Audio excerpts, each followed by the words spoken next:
গুৱাহাটী পাহাৰবাসীলৈ ভূমিপট্টা প্ৰদান ৩টা প্ৰজন্মৰ অসমীয়াক দিয়া হ'ব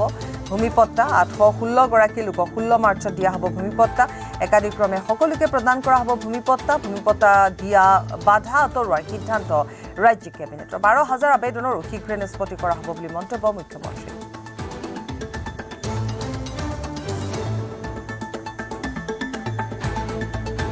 গুৱাহাটীত পাহাৰত মাটি আবণ্টনৰ প্ৰক্ৰিয়াটো আমি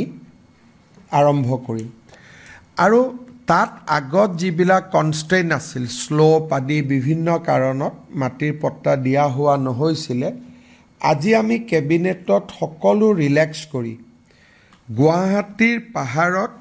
দিছপুৰত ৪৫২ ঘৰ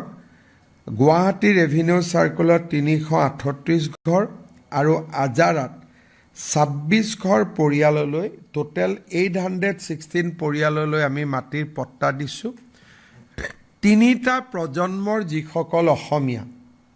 তেওঁলোকক আমি একাদিক্ৰমে এতিয়াৰ পৰা মাটিৰ পট্টা দি যাম যি বাধা আছিলে পলিচি সংক্ৰান্তত এই বাধা আঁতৰি গ'ল মই ৰাজমন্ত্ৰী ডাঙৰীয়াক অনুৰোধ কৰিম এই ৮১৬ গৰাকীক পাৰিলে ১৫ তাৰিখে মাটিৰ পট্টা দি দিব লাগে আৰু